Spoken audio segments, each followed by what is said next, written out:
Hello दोस्तों, स्वागत है आप सबका मेरे चैनल इंजीनियरिंग गुरुजी में। आज के इस वीडियो में दोस्तों हम लोग बेयरिंग के ऊपर पूछे जाने वाले कुछ इंपॉर्टेंट क्वेश्चन और उसके आंसर के बारे में जानेंगे दोस्तों। तो वीडियो बहुत नॉलेजेबल होने वाला है। अगर चैनल में नए हैं और इस वीडियो को पहली बार देख रहे हैं तो अभी तुरंत चैनल को सब्सक्राइब कर लीजिए, साथ ही बेल आइकन को प्रेस कर दीजिए, जिससे आप लोगों को रेगुलर नोटिफिकेशन मिलते रहेगा। दोस्तों चैनल का मेंबरशिप अभी तक अगर आपने ज्वाइन नहीं किया है तो तुरंत जाकर चैनल का मेंबरशिप ज्वाइन कर लीजिए, क्योंकि मेंबर्स के लिए स्पेशल वीडियोज़ अपलोड हो चुके हैं दोस्तों। तो चलिए करते हैं वीडियो को स्टार्ट। वीडियो में बने रहिएगा अंत तक। तो सबसे पहला जो क्वेश्चन है दोस्तों, जॉब इंटरव्यू में जो कि पूछा जाता है और बहुत ही इंपॉर्टेंट क्वेश्चन है, टाइप ऑफ बेयरिंग कितने होते हैं, बेयरिंग कितने टाइप के होते हैं। अगर आपसे पूछा जाए तो आपको उसका आंसर देना है कि बेयरिंग दो टाइप के होते हैं, दो प्रकार के होते हैं। कौन कौन से बेयरिंग होते हैं? फ्रिक्शन टाइप बेयरिंग और एंटी फ्रिक्शन टाइप बेयरिंग, दो टाइप के बेयरिंग होते हैं दोस्तों। सिंपल सा आपको जवाब देना है कि बेयरिंग का जो टाइप होता है वो दो टाइप का बेयरिंग होता है, एक फ्रिक्शन टाइप बेयरिंग होता है और दूसरा एंटी फ्रिक्शन टाइप बेयरिंग होता है। अब आपसे पूछा जाएगा कि कोई एक फ्रिक्शन टाइप बेयरिंग का नाम बताइए, तो आपको बोलना है बूश बेयरिंग, जिसका फोटो आप लोगों को दिख रहा होगा, या प्लेन बेयरिंग। वो जो बेयरिंग है दोस्तों वो फ्रिक्शन टाइप बेयरिंग के कैटेगरी में आता है। तीसरा आपसे अगर क्वेश्चन पूछा जाए कि कोई एक एंटी फ्रिक्शन टाइप बेयरिंग का नाम बताइए, तो आपको बोलना है बॉल बेयरिंग। ये जो देख रहे हैं ये एंटी फ्रिक्शन टाइप बेयरिंग है, या तो रोलर बेयरिंग, या तो किसी भी बेयरिंग में जिस पे कोई भी रोलिंग एलिमेंट लगा हुआ है। रोलिंग एलिमेंट मीन्स यहाँ पे बॉल लगा हुआ आपको दिख रहा है, बॉल के जगह रोलर दिखेगा, तो वो कौन सा बेयरिंग हो जाएगा दोस्तों? वो हो जाएगा एंटी फ्रिक्शन टाइप बेयरिंग। दो टाइप के बेयरिंग होते हैं, फ्रिक्शन टाइप और एंटी फ्रिक्शन टाइप। आपसे अगर पूछा जाए कि कोई भी एक फ्रिक्शन टाइप बेयरिंग का नाम बताइए, तो आपको बूश बेयरिंग या प्लेन बेयरिंग का नाम लेना है। अगर आपसे पूछा जाए कोई भी एक एंटी फ्रिक्शन टाइप बेयरिंग का नाम बताइए, तो आपको इस तरीके से बॉल बेयरिंग या रोलर बेयरिंग बताना है दोस्तों। अब चलते हैं अगले क्वेश्चन की ओर। बेयरिंग ग्रीस क्वांटिटी कैसे निकाला जाता है? ये मैंने पहले भी वीडियो में बताया है, बहुत ही इंपॉर्टेंट क्वेश्चन है और जॉब इंटरव्यू में बहुत बार पूछा गया है दोस्तों कि बेयरिंग ग्रीसिंग क्वांटिटी किस तरीके से निकाला जाता है। तो बेयरिंग ग्रीसिंग क्वांटिटी निकालने का सिंपल सा प्रोसेस है दोस्तों। बेयरिंग के आउटर को मेज़र किया जाता है वर्नियर से, और बेयरिंग के विड्थ को मेज़र किया जाता है वर्नियर कैलिपर से। दोनों को मल्टीप्लाई कर दिया जाता है और जो आंसर आता है उसको मल्टीप्लाई कर दिया जाता है 0.005 के साथ। जितना आंसर आएगा दोस्तों उतना ग्राम ग्रीस का इस्तेमाल किया जाता है। सिंपल सा प्रोसेस है। चलते हैं अगले क्वेश्चन की ओर।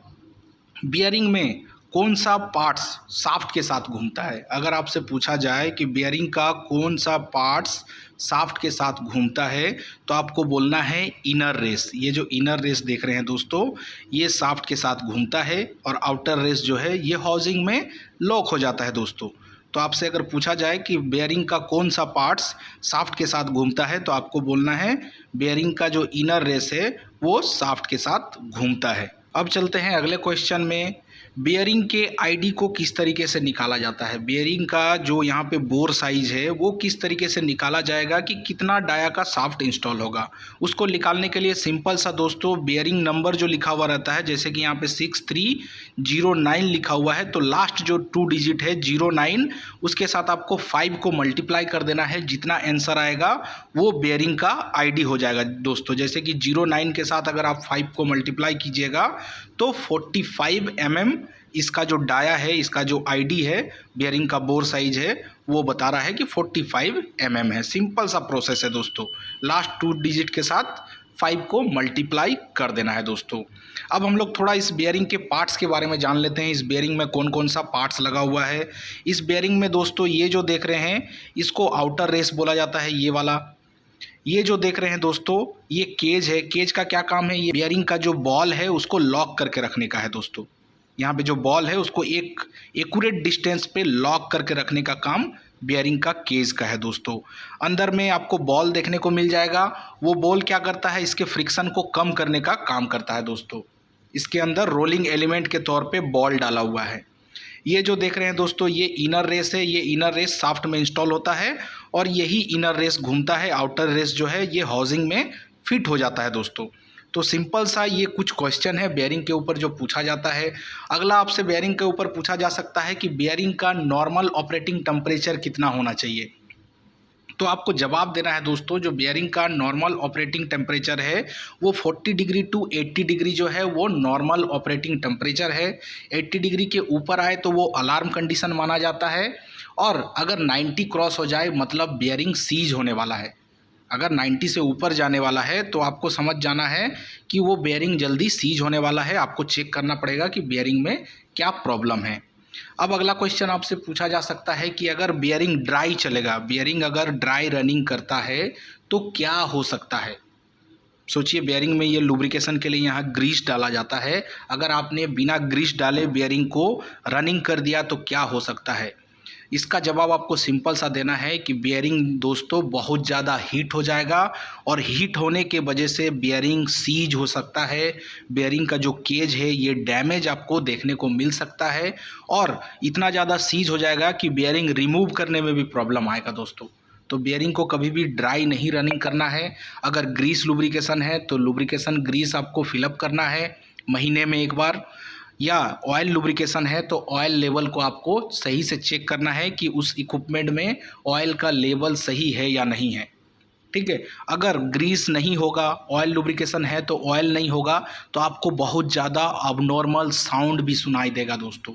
उस अबनॉर्मल साउंड को सुनकर आपको पता कर लेना है कि हो सकता है बेयरिंग में लुब्रिकेशन कम हो चुका हो, या तो लुब्रिकेशन नहीं किया गया है। तो आपको उसके कवर को खोलकर चेक करना है दोस्तों कि बेयरिंग का जो लुब्रिकेशन लेवल है, ऑयल लेवल है, वो सही है कि नहीं, लुब्रिकेशन सही तरीके से किया गया है कि नहीं है, सही क्वांटिटी में लुब्रिकेशन डाला गया है कि नहीं, ये सारा चीज़ आपको चेक करना है। और लुब्रिकेशन ग्रीस नहीं रहने से, लुब्रिकेशन ऑयल नहीं रहने से आपको बहुत ज़्यादा अबनॉर्मल साउंड सुनाई देगा। साथ ही अगर उसी कंडीशन में आपने कुछ दिन तक रनिंग करा दिया तो बेयरिंग सीज हो जाएगा दोस्तों। बेयरिंग सीज हो सकता है, बेयरिंग का जो केज है ये डैमेज हो सकता है, और एक बार बेयरिंग सीज हो जाता है तो डिसमेंटलिंग करने में भी बहुत ज़्यादा प्रॉब्लम होता है दोस्तों। ये जो इनर रेस है ये शाफ्ट को पूरा टाइटली पकड़ लेता है बहुत ज़्यादा हीट होने के कारण, जिसके कारण से बेयरिंग रिमूव करने में भी बहुत ज़्यादा प्रॉब्लम आता है दोस्तों। तो आपको लुब्रिकेशन में ध्यान देना है। ऑयल लुब्रिकेशन में ज़्यादा प्रॉब्लम होता है। जो ऑयल लुब्रिकेशन पंप वगैरह रहता है उसका ऑयल सील डैमेज रहता है, और आप ध्यान अगर नहीं दिए तो उसका जो ऑयल का लेवल है वो डाउन हो जाएगा, और बेयरिंग बहुत जल्दी अबनॉर्मल साउंड करना स्टार्ट होगा और बेयरिंग सीज हो जाएगा दोस्तों। ग्रीस लुब्रिकेशन में ज़्यादा प्रॉब्लम नहीं होता है, ऑयल लुब्रिकेशन में ज़्यादा प्रॉब्लम होता है, क्योंकि उसका ऑयल सील अगर डैमेज हो गया तो ऑयल का लेवल लो हो जाता है, उसको आप लोगों को देखना पड़ता है दोस्तों। ये वीडियो कैसा लगा कमेंट करके ज़रूर बताइएगा। अगर इस वीडियो से आपको कुछ भी अच्छा सीखने मिला, नॉलेज मिला, तो अभी तुरंत चैनल को सब्सक्राइब कर लीजिए, साथ ही बेल आइकन को प्रेस कर दीजिए, जिससे आप लोगों को रेगुलर नोटिफिकेशन मिलते रहेगा दोस्तों। चैनल का मेंबरशिप अभी तक अगर आपने ज्वाइन नहीं किया है तो तुरंत जाकर चैनल का मेंबरशिप ज्वाइन कर लीजिए, क्योंकि मेंबर्स के लिए स्पेशल वीडियोज़ अपलोड हो चुके हैं दोस्तों। मिलते हैं नेक्स्ट वीडियो में, तब तक के लिए बाय बाय दोस्तों।